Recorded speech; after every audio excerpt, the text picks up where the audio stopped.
Hello friends, welcome back to my YouTube channel. तो friends, यहाँ पे कलर्स के इस अपकमिंग एपिसोड में हम क्या देखेंगे उसे जानने से पहले मैं आपसे कहना चाहूँगी, अगर आप चैनल पे नए हो, अभी तक आपने चैनल को सब्सक्राइब नहीं किया है तो प्लीज़ कर लीजिए।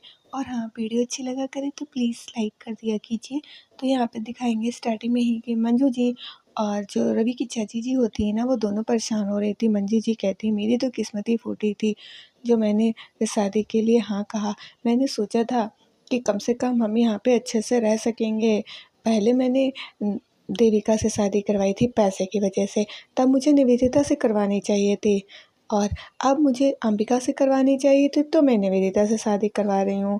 हाय मेरी किस्मत, किस्मत का कुछ पता ही नहीं। जब जो सोचती हूँ वो होता ही नहीं है। हाँ, मुझसे सब उल्टा पुल्टा हो जाता है। तो रवि की चाची कहती, हाँ आप ये तो सही कह रही हैं कि ये गलती तो हुई है, लेकिन अब हम कर भी क्या सकते हैं। और आप बिल्कुल भी परेशान मत होइए, सब ठीक हो जाएगा। तो मंजू जी कहती हैं कि हाँ ठीक तो हो जाएगा, लेकिन ये अंबिका तो हमें घर से निकाल रही है। अब तो हम रोड पे आ जाएंगे और हमें अब रोड पे ही रहना होगा। क्या हमारी ज़िंदगी हो गई है? क्या सोचा था क्या हो गया? अब मुझे कुछ भी नहीं समझ में आ रहा कि हम क्या करें, कुछ भी नहीं। और बहुत ज़्यादा दुखी हो रही होती हैं, कहती अब क्या करेंगे, अब ऐसे ही रहना पड़ेगा। हाँ, और इधर दिखाते हैं कि यहाँ पे जो देविका होती है ना, उर्फ अंबिका, वो होती हैं, वो खड़ी हुई होती है। तभी वहाँ पे निवेदिता आती है, कहती है अंबिका मेरे साथ चलो, मुझे तुमसे कुछ ज़रूरी बात करनी है। वो अपने कमरे में लेके आती है उसे। और वो सोचती है अंबिका कि मुझे क्यों लेके जा रही है। फिर वो लेके आती है तो अंबिका मन ही मन सोचने लगती है कि अब ज़रूरी है कुछ ना कुछ मुझसे जो मुझे मारने की कोशिश भी कर सकती है, क्योंकि पहले भी ये कर चुकी है। तो अब मुझे ज़रूर, तो वो जो निवेदिता होती है ना, वो आती कहती, पता है मुझे हारने का बिल्कुल शौक़ नहीं, मैंने हमेशा जीतना सीखा है। कभी किसी से मैं नहीं हारी हूँ, जो बीच में आता है ना मैं उसको हटा देती हूँ। हाँ, लेकिन तुम एक ऐसी आई हो कि जिसके मैं कुछ भी नहीं कर पाई। हाँ, और जिसके मैं आगे मैं हार गई।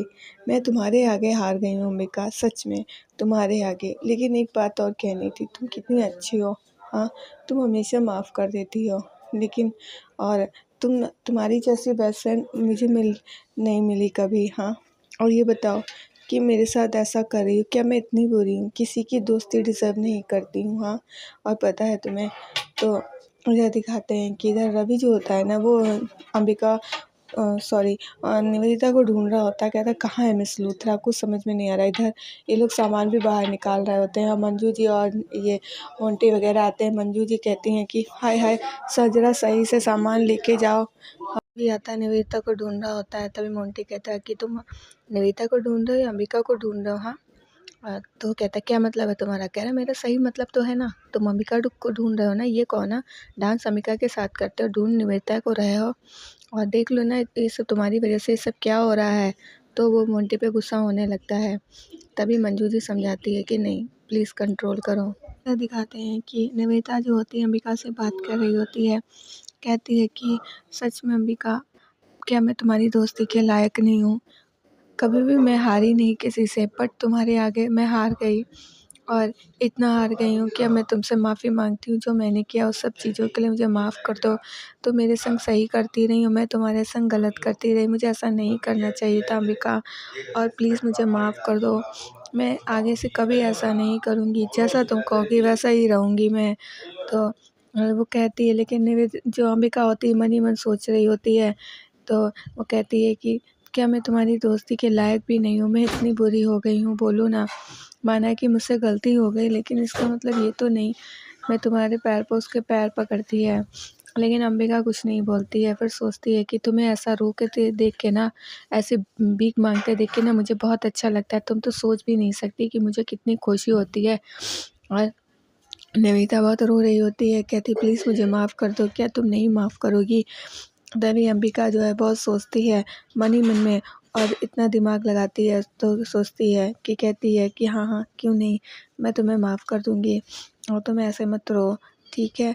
तुम्हारी संगीत है और तुम इस तरीके से रो रही हो, अच्छा थोड़ी ना लगता है? और तुम ऐसा करती क्यों हो बार बार?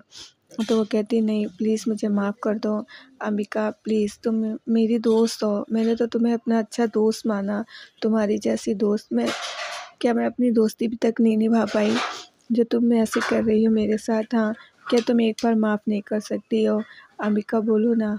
अंबिका चुपचाप खड़ी हुई होती है, कहती है कि देखो प्लीज़ ये सब मत करो। हाँ, मुझे ये सब पता है तुम क्या कर रही हो, तुम देखो अभी ऐसे कर रही हो, बाद में फिर तुम वही करोगी। मैं अपने दोस्त के लिए कुछ भी कर सकती हूँ, तुम तो ये जानती हो ना, लेकिन तुम मानती नहीं हो अपनी हरकतों से, तुम बार-बार यही करती हो।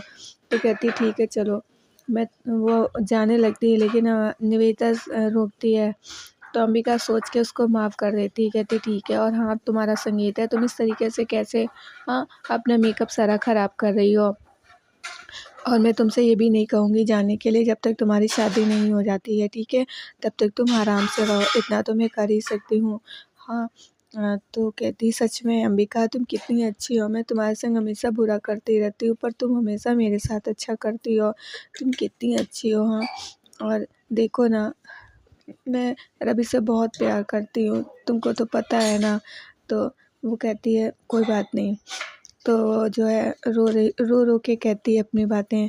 तो अंबिका कहती है नहीं कोई बात नहीं, चलो अब तुम ऐसा है अपना मेकअप वगैरह ठीक कर लो, तुम इस तरीके से रो मत। हाँ, और तुम्हारा संगीत है, वरना देखो तुम्हारा ये सब मेकअप वगैरह सब खराब हो जाएगा।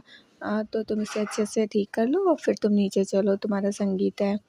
और इधर दिखाते हैं कि यहाँ पे श्वेता जो होती है ना, वो खड़ी हुई होती है, तभी वहाँ पे देखती साकेत आ जाता है। सोचती है अरे, तो साकेत सोचता है क्या बात है, मैं तो यहाँ पे फंक्शन में आया था बट यहाँ से तो सारा सामान जा रहा है, क्या हो गया है, यहाँ पे कुछ तो गड़बड़ हो गई है ज़रूर। वो श्वेता को देखता है कि श्वेता खड़ी है और सोचता अंबिका कहाँ है, अंबिका तो कहीं नहीं दिख रही है। फिर श्वेता आती है और उसके गले से लग जाती, कहते आप आ गए, तो कहते हैं हाँ मैं आ गया, ये बताओ ये सब क्या हो रहा है। तो वो कहती कि ये सब ना अंबिका ने किया है, निवेदिता और हम सबको वो घर से निकाल रही है। कहता अच्छा ये सब कैसे हुआ, कहती हाँ, वो पूरी कहानी उसको बताती है। तो वो कहता है अच्छा, तो कहता है, वो कहती मुझे क्या है, मैं तो ये सब एंजॉय कर रही हूँ ना, ये सब जो हो रहा है मुझे तो अच्छा खासा देखने को ड्रामा मिल रहा है। साकेत कहता है सही है, फिर मुझे भी जाके देखना अंबिका है कहाँ। तो कहती अभी तो यहीं पे थी, अब पता नहीं कहाँ है। तो कहते हैं कि ठीक है मैं उसको ढूंढ लूँगा, हाँ तुम परेशान मत हो। श्वेता कहती हाँ, और मुझे तो ये सब देख के ना बड़ा मज़ा आ रहा है, मैं तो बहुत इंजॉय कर रही हूँ। तो कहता है अच्छा, अब कहता है मैं ढूंढने जा रहा हूँ, ठीक है। और फिर वो चला जाता है। इधर श्वेता सोचती है कि सही है, मुझे तो फ़िलहाल मुझे ये सब देख के बहुत मज़ा आ रहा है, मेरे पास से क्या जा रहा है। इधर जो है अंबिका मान जाती है उसकी बातों को, कहती ठीक है, और उसको माफ़ वाफ़ भी कर देती है और ये भी कह देती है कि ठीक है तुम जब तक शादी नहीं हो रही है तब तक तुम यहाँ आराम से रह सकती हो, कोई दिक्कत नहीं, मैं तब तक तुम्हें कुछ भी नहीं कहूँगी, जाने के लिए भी नहीं कहूँगी, तुम टेंशन बिल्कुल मत लो, आखिरकार तुम मेरी दोस्त हो, मैं अपने दोस्त को माफ़ कर रही हूँ। लेकिन तुम इतनी भीख जैसी मांग रही हो तो मैं मना तुम्हें तो नहीं करूँगी, लेकिन आइंदा से ध्यान रखना ऐसा कुछ मत करना। हाँ, क्योंकि मैं आगे से तुम्हें माफ़ नहीं करने वाली हूँ अगर तुमने ऐसा कुछ भी किया तो। तो निवेदिता कहती नहीं करूँगी अंबिका प्लीज़। हाँ, तो कहती ठीक है, ती चलो अच्छा अब तुम्हारे संगीत कराएं, मैं वो उसको नीचे लेके जाती है। यहाँ पे ना पार्टी चल रही होती है, रवि अकेला खड़ा हुआ सोच रहा होता है। तभी फिर जो है अंबिका निवेदिता को लेके आती है, तो सब लोग देख के ना शॉक्ड हो जाते हैं कि अभी तो ये ऐसे घर से निकाल रही थी अंबिका, अभी निवेदिता के साथ खुद ही चल कर आई है। तो वो कहती है कि हाँ मैं जो हूँ ये मेरी बेस्ट फ्रेंड है ना, तो मेरा तो ये बनता था ना कि माफ़ कर लूँ, कुछ समय का टाइम तो दे ही दूँ, और अभी मैं नहीं निकालूँगी, आप लोग आराम से रह सकते हैं। हाँ, और मेरी दोस्त का संगीत है उसे थोड़ी ना मैं ख़राब कर सकती हूँ। तो ये सब सुन के सारे लोग तो शॉक्ड हो रहे होते हैं कि क्या एकदम से ऐसा क्या हो गया जो एकदम से ये लोग सब दोनों लोग चेंज हो गए।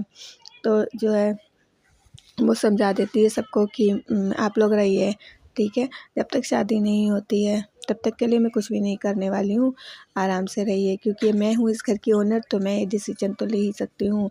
हाँ, तो सारे लोग बहुत ज़्यादा खुश हो जाते हैं कि चलो कुछ टाइम तो मिला ना। तो फ्रेंड्स आज के लिए इतना ही, अगर वीडियो अच्छी लगी तो लाइक कर दीजिएगा, चैनल पे न हो तो सब्सक्राइब कीजिएगा। मिलेंगे नेक्स्ट वीडियो में, तब तक के लिए बाय बाय, टेक केयर।